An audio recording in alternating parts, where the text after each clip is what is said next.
유엔 총회에서 젤렌스키와 회담한 후 SNS에서 발표를 했기 때문에 기존 입장에서 이 정도로 변화한 것은 트럼프가 뭔가 전략을 세우고 있는 게 아닌가. 상황이 변화하고 있다. 지도상에 있었던 전쟁 전의 국경으로 회복하는 것이 가능하다. 젤렌스키가 토마호크 미사일을 받으면 모든 러시아의 핵심 시설, 지휘부들이 다 우크라이나가 공격할 수 있게 되는 것으로 정말 확실하게 크림 대교를 부술 수 있다. 이 FP5 플라멩고 미사일을 최근에 공개했는데 이 정도 미사일이 되면 이제 모스크바나 이제 러시아 본토 전역이 엄청난 폭격에 직면하게 되는 것이죠.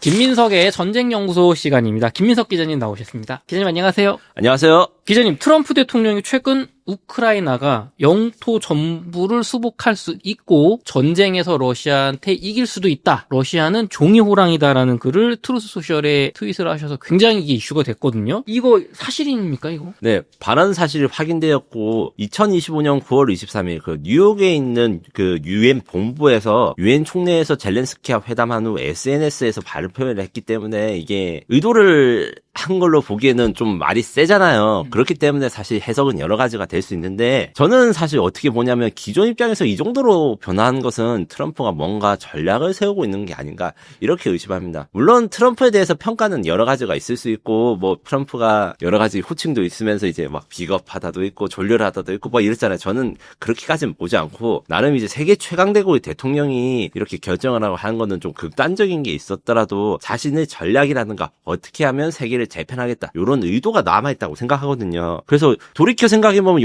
여름까지만 해도 저희가 이제 컨텐츠를 하거나 아니면 다른 분들이 웅달 책방에서 말하는 거 우크라이나가 영토를 좀 포기해야 된다 뭐 이런 식으로 트럼프가 말해서 이렇게 말들이 많았는데 지금 이야기한 게 180도 달라진 것은 역시 좀 상황이 변화하고 있다 이렇게 생각이 듭니다. 그래서 지금 제가 좀 주목하고 있는 요소는 다음과 같은데 EU와 나토의 지원이 원래는 그런 거 하지 말고 우크라이나 전쟁 종결해라 이런 식으로 했는데 조건부로 가능하다고 이제 미국 입장이 바뀐 게 있어요. 그러니까 유럽의 경제적으로 지원하고 나토가 군사적으로 지원한다. 그러니까 유럽 돈으로 미국산 무기를 사서 우크라이나에 지원하는 건 괜찮다. 이렇게 말한 것들에 대해서 제가 이전에 한번 다룬 적이 있거든요. 그래서 이런 것들이 가능하면 전쟁 전의 국경, 그러니까 지금 이 지도상에 있었던 전쟁 전의 국경으로 회복하는 것이 가능하다. 지금 우크라이나 같은 경우에는 대략 20에서 30% 이상의 영토가 지금 러시아에 점령당한 걸로 이렇게 이야기되고 있는데 거기에 대해서 회복할 수 있다라는 희망론을 좀 피력한 게 될 수도 있다 생각하는 거 하나랑 되어야 된다. 그러니까 당위, 자기가 원하는 거랑 그다음에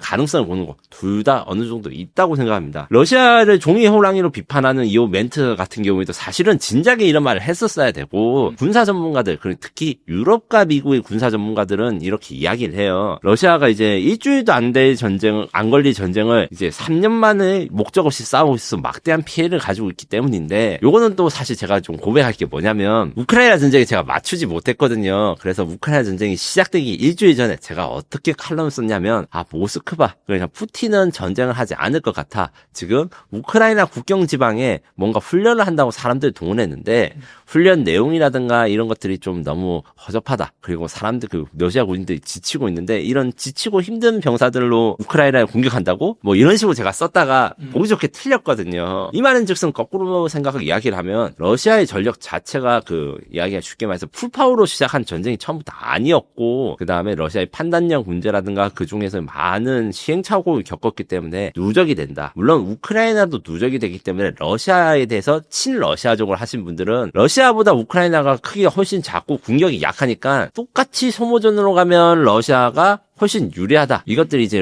러시아 찬성론자들을 논리였는데 그게 물리적인 한계가 있다. 그리고 유럽과 트럼프 미국이 의지에 따라 가지고 우크라이나가 얼마 동안 지친지 요거는 사실 언제든지 바뀔 수가 있다는 것이죠. 그래서 요거에 결론적으로 생각해보면 트럼프가 이제 러시아를 종이 호랑이로 비판했다. 요거에 대해서는 실제로 종이 호랑이로 생각을 했던 건 솔직히 말하면 전쟁 초반부터 일주일 만에 이제 전쟁 시작되고 난 다음에 키이우 근처까지 갔다가 여러 가지 말도 안 되는 이유라든가 허거가 아니면 이제 소모전 의도적인 공격 때문에 다시 후퇴를 하고 이런 추태를 보였을 때부터 사실 트럼프는 속으로 러시아가 종이 호랑이라고 생각은 하고 있을 건데 여러 가지 사정상 러시아에 대해서 이제 좀 축혀 세우다가 휴전 협상 지금 잘 안 되고 있지 않습니까? 6, 7월 여름 초반만 해도 우리가 휴전 협상이 되고 전쟁이 끝나면 어떻게 될지 이런 이야기를 했었고 트럼프는 뭐 취임하고 난 다음에 바로 이제 전쟁이 종결될 것이라 했는데 택도 없었죠. 요거에 대해서는 사실 지금 종결했을 때 러시아한테 많은 것을 퍼줘야 된다고 이제 우크라이나 그리고 미국이 생각했는데 점점 그러지 않아도 될 것 같아. 이런 확신이 들기 때문에 8월 달에 알래스카 정상회담과 달리 러시아의 시간 끌기를 좀 차단하고 싶은 이 의도가 들어간 것이 바로 이 종이 호랑이 발언 혹은 우크라이나가 러시아 영토를 전부 수복할 수 있다. 이런 충격적인 발언이라고 생각합니다. 그럼 기자님, 미국이나 나토에서는 러시아가 이제 경제도 어려워지고 군사적으로도 많이 소모가 돼서 우리가 강하게 나가면 전쟁을 이기거나 최소한 비등하게 영토 안 내주고 끝낼 수 있다라는 판단을 이제 하고 있다고 보시는 거예요? 네, 저는 사실 그게 상당히 가능성이 있다고 보고 그리고 거꾸로 이야기하면 러시아의 지금 전쟁 수행 능력, 뭐 군대가 별로다 제가 이렇게 이야기하는데 비판하신 분들이 있지만 저는 러시아에서 인정할 수밖에 없는 엄청난 능력이 하나 있긴 있습니다. 금융입니다, 금융. 쉽게 말해서 IMF가 3번, 4번 올 만한 위기를 러시아가 정말 절묘한 금융 운영으로 지금까지 버텨왔던 것이거든요. 물론 러시아 경제는 전쟁 이후에 크게 피해를 준 게 많은데, 일부, GDP가 올라가거나, 그 고용률이 낮아지거나 이런 기현상이 벌어진 건 솔직히 말하면, 러시아, 그러니까 푸틴 측근 중에 경제 관료들이 능력이 대단히 출중하다. 나라가 망했어도 몇 번 망했어야 될 상황을 지금까지는 사실 잘 버텨왔기 때문에 군사력보다 이런 그 미국의 경제 제재나 아니면 현금이 부족하거나 이런 상황을 잘 버텨왔던 것이 정말 대단하다. 물론 이게 가능했던 이유는 따로 있습니다. 중국 때문인데 중국과 인도가 러시아의 그 핵심 수출품인 에너지 자원 여기에 대해서 계속 수입해 왔기 때문에 이게 돈이 생겼던 것이고 그걸 감안하더라도 중국과 인도가 러시아에 비싼 값을 주고 에너지를 사오진 않았거든요. 자기들도 다 이익을 챙겨야 되니까 야 러시아 우리는 배신 안 하고 에너지 사올게 하면서 엄청 할인된 가격에 샀어요. 아이 참 얄미운 친구 이런 스타일인데 요럼에도 불구하고 3년 동안 사실 국가부도가 안 난 상태에서 버텼다는 것 자체가 대단한 건데 요것은 결국에는 사실 경제 관료의 판단과 정책의 승리 전 이렇게 생각을 하기 때문에 이게 언제까지 계속될 것인가.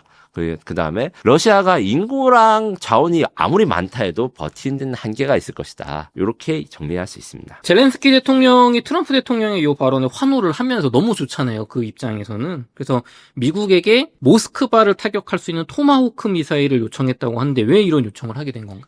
네, 사실 모스크바에 대해서 우크라이나 공격을 아예 안 했던 것은 아닙니다. 경비행기를 개조해서 이제 무선 조종하고 폭탄을 장착한다거나 여러 가지 수단을 사용해서 모스크바 수도에 대한 공격을 했는데 여기에 대해서 사실 유럽이라든가 미국은 모스크바를 공격하지 말라고 했어요. 왜냐? 모스크바 본토, 러시아 본토에 대한 공격, 특히 수도에 대한 공격은 핵 보복을 일으킬 수 있을 것으로 많이 우려가 돼 왔습니다. 실제로 러시아는 그런 식으로 만티를 많이 쳐왔고요. 징집이라든가 러시아의 병력 동원 이런 것들도 사실 상트페테르부르크, 모스크바 같은 도심지 이런 데선 잘 안 하고 아시아라든가 쪽에 시베리아 쪽에 한적한 시골 마을에서 사람들을 막 징집한다거나 이런 것들이 굉장히 많았거든요. 왜냐하면 러시아야말로 진짜 수도권 중심, 대도시 중심주의 경제, 정치가 다 그쪽으로 돌아가기 때문에 변방은 사람들이 죽든 말든 경제가 망하든 말든 그렇게 큰 신경을 쓰지 않아도 나라가 굴러간다 이렇게 생각을 했어요. 거꾸로 이야기하면 그럼 수도가 위험해진다. 이것은 러시아의 전쟁 수용 의지에 큰 영향을 줄 수 있는 거라서 극렬히 러시아는 이제 어떻게 협박을 통해 가지고 지금까지 모스크바 공격을 피해왔지만 이게 시간이 3년 정도 지나니까 모스크바를 공격한다 해서 당장 키이우를 공격해서 핵 공격을 한다거나 이렇게 좀 아닌 것 같이 보이거든요. 그래서 푸틴을 협상 테이블로 이끌어내기 위한 압박으로 모스크바 공격을 생각하고 있고 그 젤렌스키가 이 핵 보복 이런 것들을 걱정하는 것은 솔직히 사실이라서 대놓고 다 때려 부수겠다 이렇게 말을 한 게 아니라 젤렌스키가 토마호크 미사일을 받으면 이거를 반드시 모스크바를 때리겠다 요건 아닌데 푸틴이 종전협상에 진지하게 임하도록 압박을 하기 위해서 토마호크 미사일이 필요하다. 그러니까 실제 공격 의도보다는 압박용 무기로서의 그 토마호크 미사일을 요청한 것으로 이야기를 할 수 있습니다. 그래서 토마호크 미사일 같은 경우에는 어떤 게 있냐면 처음에는 배나 잠수함에서 발사를 하는 건데 최근 들어서 트럭 그러니까 컨테이너 같은 데 실어가지고 지상에서 발사할 수 있는 토마호크 미사일들이 지금 아시아 태평양 지역 필리핀이나 이런 쪽에 배치가 되고 있어요. 이게 중국 견제용인데 요거를 이제 유럽에다 배치를 해서 이제 폴란드나 우크라이나에 배치를 하거나 아니면 우크라이나 군에 직접 인도를 한 게 바로 지금 젤렌스키가 제안한 토마호크 미사일 인도용입니다. 이것을 가지고 있으면 모스크바는 물론 상트페테르부르크 모든 러시아의 핵심 시설, 지휘부들이 다 우크라이나가 공격할 수 있게 되는 것으로 앞에 말했던 트럼프가 유엔 총회에서 좀 러시아가 종이 호랑이다 이런 거랑 좀 연계가 된 것 같아요. 종이 호랑이면 확실하게 종이를 찢어버릴 수 있는 무기를 주세요라고 이제 젤렌스키가 부탁을 한 것인데 결국 핵심 목적은 트럼프랑 동일합니다. 시간 끌기 전술에 더는 당하지 않겠다. 그래서 모스크바를 다 공격하기 위한 무기를 달라. 그래서 트럼프가 무기를 주면 니네들 공격할 수 있겠냐 이렇게 젤렌스키한테도 물어본 적이 있다고 해요. 이런 거랑 연관이 된 것이고 또 부가적인 상황이 있습니다. 토마호크 미사일을 미국이 우크라이나에 줄 고려사항 중에 또 하나는 미국이 굳이 안 주더라도 이제 모스크바를 직접 공격하게 되면 미국 입장에서는 야 우리 우크라이나 너네 우리가 토마호크 미사일 줬으니까 모스크바를 공격한 거잖아. 이렇게 말할 수 있을 명분이 있었는데 토마호크 미사일 없이도 모스크바를 공격할 수 있는 새로운 수단이나 무기들이 나오면 이게 미국의 입지라든가 영향력이 약해지니까 남들이 주기 전에 먼저 주자 이런 고려도 있습니다. 그럼 남들이라고 하면 유럽에서 아마 줄 수 있는 것 같은데 유럽에서도 뭐 그런 비슷한 미사일이 있는 건가요? 네, 그렇습니다. 지금 현재 이야기가 되고 있는 것은 독일의 타우러스 미사일의 우크라이나 지원 여부입니다. 지금 현재 상황을 설명해 드리자면 우크라이나에서 이제 지원을 한 국가 중에 영국과 프랑스는 러시아에 좀 강하게 대응을 해야 된다고 생각하니까 스톰 섀도우 혹은 스칼프 이지라고 하는 장거리 수상 미사일을 이제 우크라이나에 전쟁 초기부터 줬어요. 장거리 크루즈 미사일 요것은 이제 항공기에 탑재해 가지고 우크라이나 영공에서 쏘면 모스크바나 상트페테르부르크까지 공격할 수 있는 미사일인데 사거리는 그 정도 되는데 이제 일단 300km 정도로 제한을 두어가지고 이제 모스크바 앞단에서까지만 공격할 수 있을 정도로 제한을 했거든요. 그런데 독일 같은 경우에는 이런 제한을 걸어도 우크라이나에 주는 걸 좀 고민을 많이 했어요. 왜냐하면 독일이 이전 정권까지만 해도 러시아랑 사이가 그렇게 나쁘지 않았고 노드스트림이라고 하는 러시아의 천연가스 수송로 이런 것들에 대해서 독일이 아직도 지금 그게 가동이 되고 있거든요. 그래서 좀 소극적이었다가 지금 최근에 독일도 이제 공격용 무기 특히 이제 모스크바까지 타격할 수 있는 무기를 주자 해서 나온 게 타우러스 미사일입니다. 요것은 사거리가 약 500km 정도 되고 대한민국의 F-15K 전투기가 탑재를 해가지고 운용을 하고 있고 대한민국이 사실 세계에서 제일 많이 가지고 있는 미사일이에요. 그러니까 독일 원조보다 우리나라가 더 많이 가지고 있습니다. 요 미사일 같은 경우에는 특수한 강화 콘크리트 진지를 부술 수 있는 메피스토라는 탄두가 있는데 요게 되게 특이해요. 전차포에 사용되는 포탄의 원리를 응용해가지고 미사일이 땅에 닿으면 먼저 앞에 있는 탄두가 폭발을 하면서 구멍을 뚫습니다. 이게 특수하게 생성된 폭탄이기 때문에 그 폭발력이 옆으로 퍼지지가 않고 앞으로만 나가거든요. 그래서 한번 깐 다음에 이제 그 관통자라고 하는 무거운 폭약 그 탄두가 들어가서 터지기 때문에 관통력이 매우 좋아요. 지하 표적을 공격하는데 최적화된 미사일이고 메르츠 독일 총리가 2025년 4월부터 우크라이나에 이 타우러스 미사일을 줄까 말까 여기에 대한 논의를 시작했었고 전임 숄츠 정부가 이것을 반대를 했으니까 이게 숄츠가 이제 지금 총리는 아니지만 전 총리로서 아직 활동을 하고 있거든요. 그래서 이 반대 의사, 그러니까 러시아 우크라이나 전쟁에 독일이 직접 참가하는 당사자가 될 것이라는 우려가 있어가지고 좀 질질 끌다가 최근 들어서 토마호크 미사일 그를 이제 미국이 우크라이나에 준다 이런 소식과 겹쳐져서 좀 고려가 되고 있고 지금 현재 상태로는 그래서 좀 논란이 생기다가 일단은 두고 보자. 일단은 대체 생산 지원으로 해서 50억 유로 예산으로 우크라이나 내에 장거리 미사일 생산 기술 자금 지원을 발표했습니다. 그러니까 직접적으로 타우러스 미사일을 주는 것은 아직도 부담스럽다. 왜냐하면 이제 종전 이후에 러시아의 관계를 좀 독일은 좀 생각하는 것 같아요. 이러는데 독일이 러시아를 직접 공격할 수 있는 무기를 주기엔 좀 부담이 있으니까 아마 자금 지원으로 선회한 것으로 보입니다.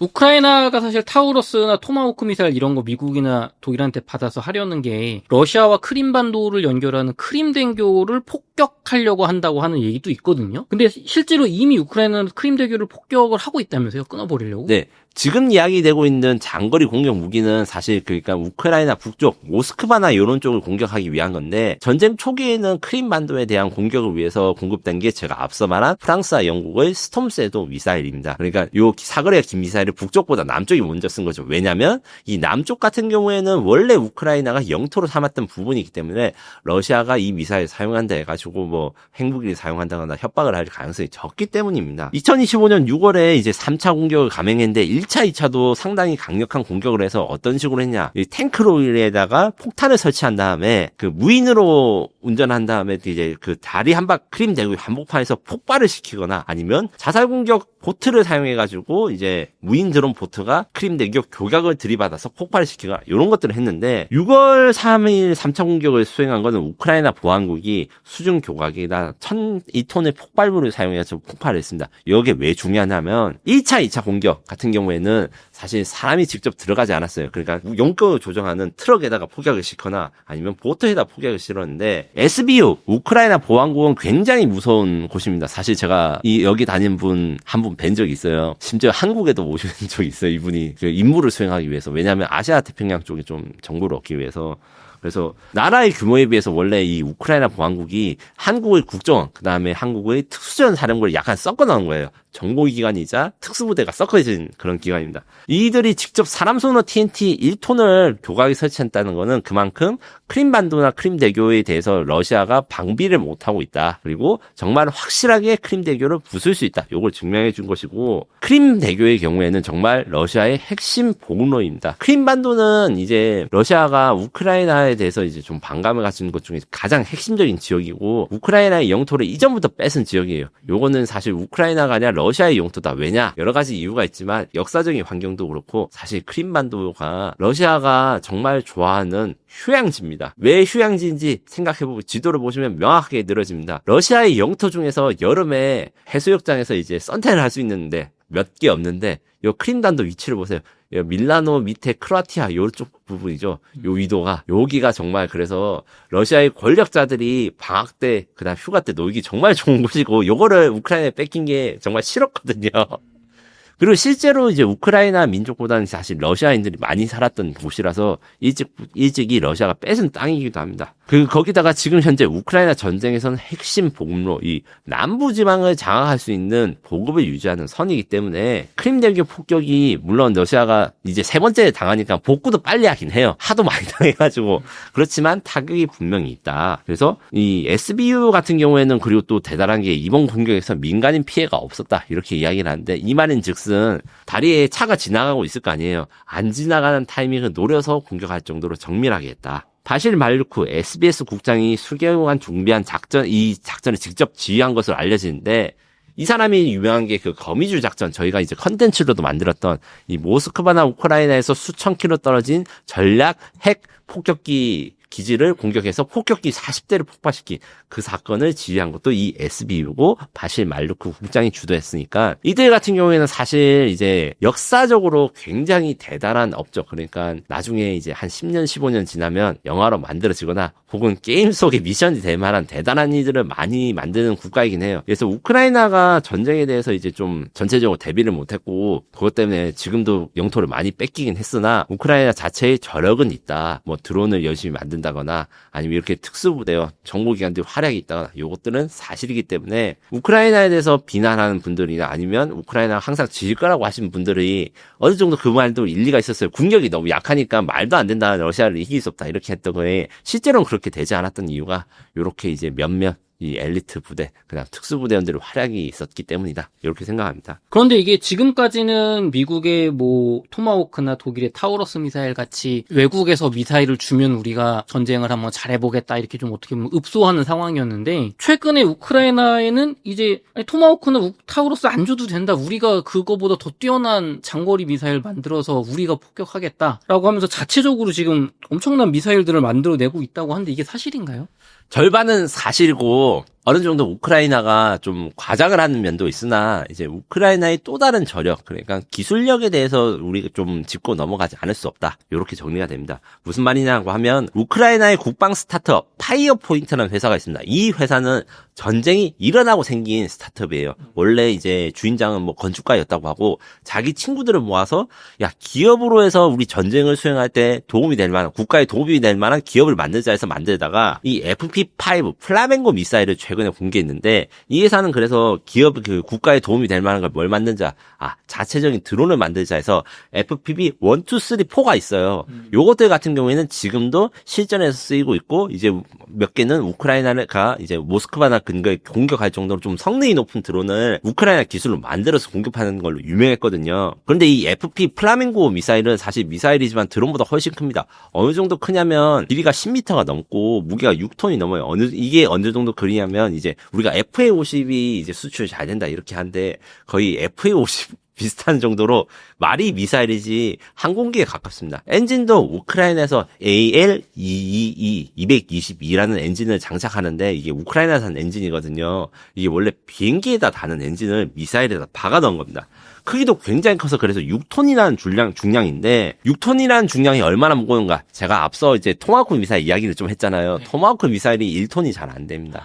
6배나 무거운 거예요, 토마호크보다. 네, 그리고 탄두는 3배 정도 큽니다. 1150kg인데 요게 일반 드론에 비해서 파괴력이 10배에서 20배라고 할 수 있습니다. 거기다가 이제 제트 엔진을 달아가지고 이제 속도도 빠르고, 그 다음에 항제밍 GPS, 그러니까 모스크바나 러시아군이 이제 GPS 제밍을 해도 제 목표를 포착할 수 있는 걸로 이제 기술을 가졌다는 거예요. 그래서 이 미사일을 하루 한 기 생산해가지고 10월까지 하는데 이제 10월, 그러니까 다음 달까지 생산량을 하루 7기까지 늘리겠다 합니다. 이렇게 되면 어떻게 되느냐? 이 미사일이 연간 1000기 이상 생산이 되는 것으로 해가지고 이 정도 미사일이 되면 이제 모스크바나 이제 러시아 본토 전역이 엄청난 폭격에 직면하게 되는 것이죠. 이 수준이 어느 정도 수준이냐면 만약에 이게 실제로 진행되면 우크라이나는 한국과 함께 연간 미사일 생산량이 이제 거의 200~300기가 넘는 유일한 작은 국가 됩니다. 중국 정도가 아니면 이 정도 미사일 생산 못하고, 미국도 미사일 생산 많이 하는데 이렇게 먼 거리에 있는 적을 공격하는 장거리 미사일은 요 정도 속도를 만들지 못합니다. 그럼 생산량이 엄청나는 건데 이게 사거리가 그럼 어느 정도 되나요? 3000km니까 이제 모스크바를 몇 바퀴 돌 수도 있을 정도로 아주 먼 사거리가 되는 거고, 모스크바뿐만 아니라 그 후방의 어떤 공장이라든가 기기 이제 파괴할 수 있는 샤이드 공장이라든가 이런 중앙아시아에 있는 것들 다 때려잡을 수 있는데 딱 하나 문제점이 있어요. 뭔가요? 다 좋은데 제가 아까 전에 이게 이 국방 스타트업이라고 했잖아요. 네. 이 급하게 만든 데다 보니까 사실 여러 가지 의심을 하거나 의구심을 가진 그게 있습니다. 이게 제가 사적인 이야기 하나 풀어주자면, 우크라이나에선 현재 IR이 의무가 아닙니다. 왜냐면 기업이 매출이라든가 이런 것들을 다 공개를 해버리면 우크라이나 경제가 안 좋으니까 해외에서 투자를 못 받는다고, 니들이 공기업이 아니면 상장사가 됐더라도 IR이 필요 없다. 뭐 굳이 매출이나 이런 거를 이제 니 필요한 사람들만 공유해주고 공식적으로 퍼블릭 릴리즈 안 해도 된다. 거꾸로 이야기하면 사실 스타트업이나 우크라이나에 있는 스타트업이나 업체들이 해외 투자자들을 꼬시기 위해서 좀 사기도 칠 수 있는 그런 상황이라서, 우크라이나 현지 탐사보도에서 이 미사일이 좀 가짜다 이렇게 주장을 해서 제가 좀 조사를 해봤는데 완전히 가짜는 아닌데 어느 정도 좀 그들이 능력을 과장하는 게 있고, 핵심은 엔진입니다. 제가 첨단 엔진 관련 이야기 저희 우웅다 책방에서도 많이 이야기하고 엄청 중요하다 이렇게 이야기를 했잖아요. 엔진이 문제입니다. 사실 우크라이나는 한국보다 엔진 기술이 발달한 나라예요. 이렇게 이야기하면 약간 이제 좀 당황하실 수도 있는데, 우리나라의 그 로어스, 그러니까 저피탄 무인 편대기라 해가지고 이제 우리 스텔스 무인기를 만들 때 엔진을 우크라이나에서 한 개 수입을 해왔거든요. 그 정도로 이제 기술이 발달했으나 우크라이나가 전쟁이 더 진행되면서 이제 엔진 생산량이 좀 부족합니다. 지금 말하고 있는 AL222 엔진은 옛날 고물 비행기들을 뜯어가지고 엔진만 뽑아가지고 생산하는데 이게 한계가 있어요. 그렇기 때문에 엔진 생산량이 이 미사일의 연간 생산량이 결정되고, 우크라이나가 플라밍고 미사일을 100발, 200발 이렇게 갖출 수 있겠지만 실제로는 모스크바나 러시아를 위협하기 위해서는 100발, 200발 이 정도는 안 되고 1000발, 2000발 이 정도의 단위가 있어야 되거든요. 대량 생산이 중요한데 요기에 대해서 이제 우크라이나가 기술과 능력이 부족하고 요거를 어떻게 해결하는지 따라서 사실은 우크라이나 전체의 운명을 바꿀 수도 있다. 저는 생각해요. 플라밍고 미사일 스펙 자체는 실제로 이제 그 주장한 게 맞고, 좀 괜찮아 보이거든요. 다만 이 충분한 수량을 확보하는 게 문제입니다. 만약에 이 충분한 수량을 확보하면 모스크바는 우크라이나가 핵무기가 없어도 이제 모스크바 자체, 그러니까 푸틴의 지지층들이 엄청나게 큰 피해를 입기 때문에 휴전 협상이라든가 영토 보존 이런 거에 대해서 좀 진지하게 임할 수밖에 없거든요. 이런 상황입니다. 좋습니다. 우크라이나 쪽에 어쨌든 조금 한 몇 달 전과는 달리 조금 희망이 생기는 것 같아요. 네, 맞습니다. 저 이어서 러시아 드론이 폴란드와 라트비아 영공 나토 지역을 침공했다고 하는데 이거 좀 다뤄보도록 하겠습니다.